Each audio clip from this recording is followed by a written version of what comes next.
ဖြစ်တဲ့အတွက်ကြောင့်ကျတော့အဖြူနေပပလေးရတာကိုရုံးစုံနဲ့ပေါင်းစုံညနေအောင်ထောင်းလိုက်ပါတယ်ကျက်သားလေးပပနှုတ်တီးထားတဲ့ဟာကိုအရာတောင်ဝင်အောင်လို့စား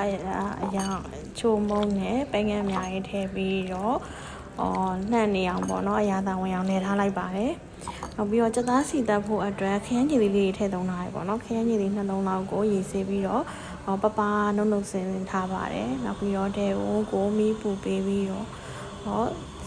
ပူလာတဲ့အချိန်မှာစီထည့်လိုက်တယ်စီပူလာတဲ့အထိစောင့်ပြီးတော့အမှန်တော့ရုပ်သီးစီချက်လုပ်ချင်တာစီပူလာတဲ့အထိစောင့်ပြီးတော့ရုပ်သီးနဲ့စားနဲ့ထည့်ထားတဲ့ရုပ်သီးချက်မုတ်နဲ့စားနဲ့ထည့်ထားတဲ့ကိုစီလေးထည့်လိုက်တယ်ပေါ့နော်စီခုနကစီပူပေးထားတဲ့ဟာလေးကိုထည့်လိုက်တဲ့အခါကျရင်ဒါရုပ်သီးစီချက်လေးဖြစ်သွားပြီပေါ့နော်မွေးနေတာပဲရုပ်သီးကတော့ဒီမှာရွှေဝါရုပ်သီးကိုသုံးထားတယ်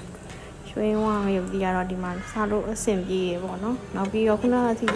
စီပူထားတဲ့အိုးတွေကိုစီထပ်ထည့်ပြီးရတဲ့စီထပ်ထည့်ပြီးတော့စနုံးမုံလေးထည့်လိုက်တယ်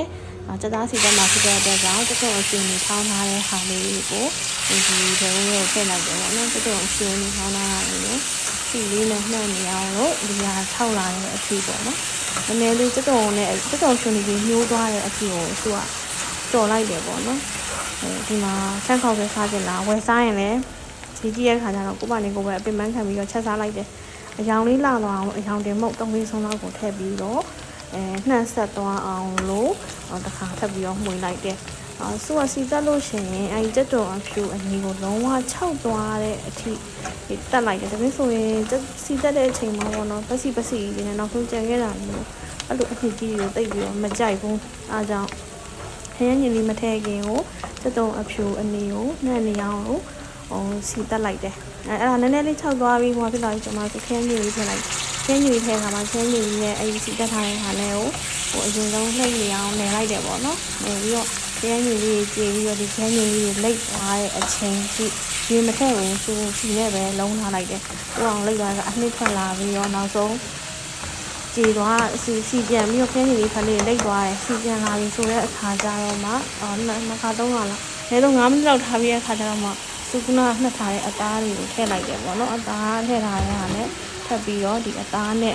ဒီခရမ်းညီလေးအနှစ်နဲ့ပေါ့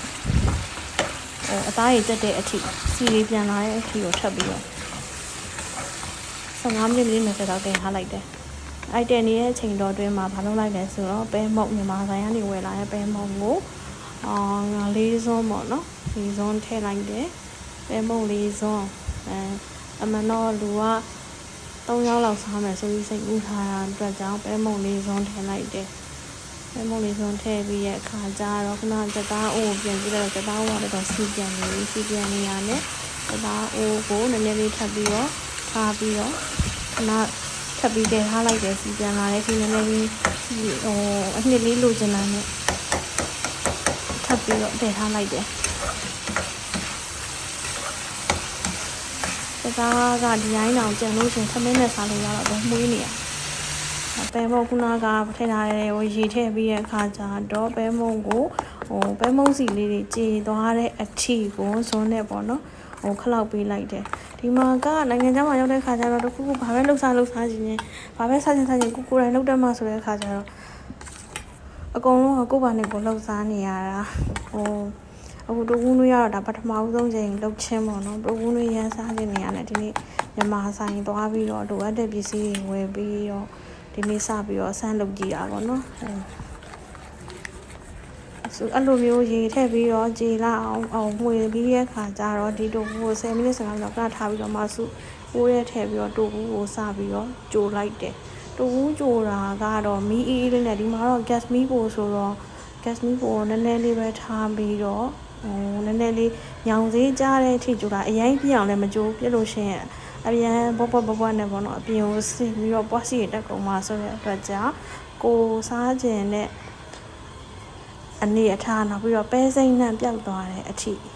ကြိုလိုက်တယ်ပေါ့နော်တချို့ကတော့အယောင်လေးလာအောင်လို့စနုံးမုံထည့်တယ်ပေါ့နော်စုကတော့စနုံးမုံကိုမထည့်မိလိုက်ဘူးအမှန်တော့ထည့်ဖို့စိတ်ကူးနေရပဲချိန်ထည့်ရမယ်မတရားနဲ့မထည့်လိုက်ရအောင်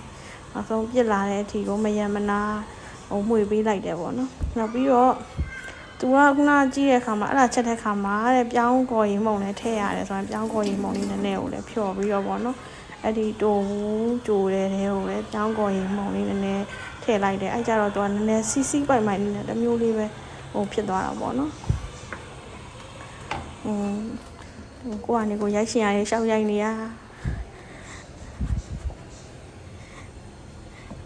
လက်တစ်ဖက်ထဲနဲ့ကြိုလိုက်ရိုက်လိုက်နဲ့နောက်ဆုံးတူးချိုတဲ့ဒီပြန်ရောက်သွားပြီ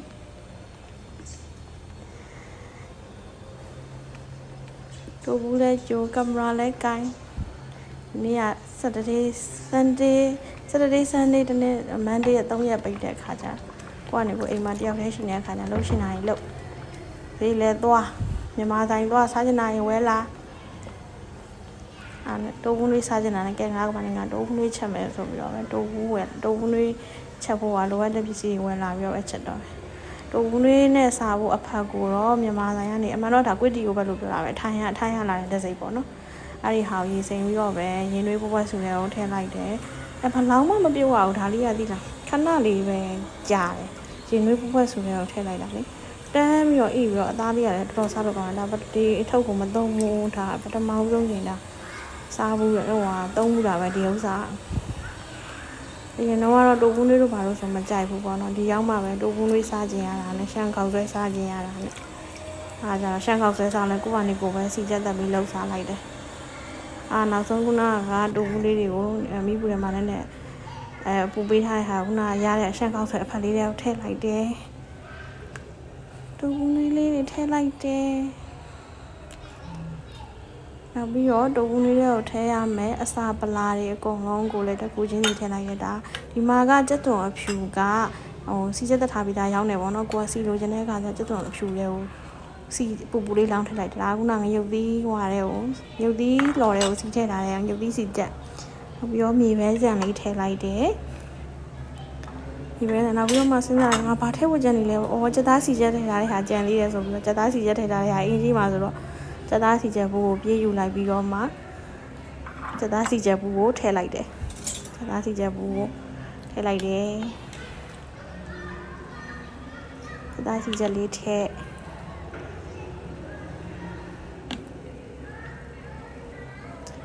ပြီးတော့မှကြက်သွန်မိတ်လေးနဲ့ဒါကတော့ပဲငံပြိုင်တော့ဒီမှာတော့ dust swine ဆိုတော့ဆိုတော့တခါရလို့ရှိရင်ဒီဥစ္စာလေးနဲ့စီချက်ခေါက်ဆွဲတို့ဘာလို့လုပ်ဆိုင်လဲဒီဥစ္စာလေးထည့်ဆိုင်တော်တော်ကောင်းတယ်အဲ့ဒါပြီးတဲ့အခါကျကြက်သွန်မိတ်လေးထည့်လိုက်တယ်ပေါ့နော်ကြက်သွန်မိတ်လေးထည့်ပြီးတဲ့အခါကျတော့လုံးဝကိုအရသာကတော့မီးမကြည့်ရသေးဘူးပြည့်စုံတဲ့ရှမ်းခေါက်ဆွဲတပွဲရပါပြီဒါကတော့လုံးဝကိုပြည့်စုံတဲ့ရှမ်းခေါက်ဆွဲပေါ့နော်အရန်ကိုစားလို့ကောင်းပါတယ်ရှင်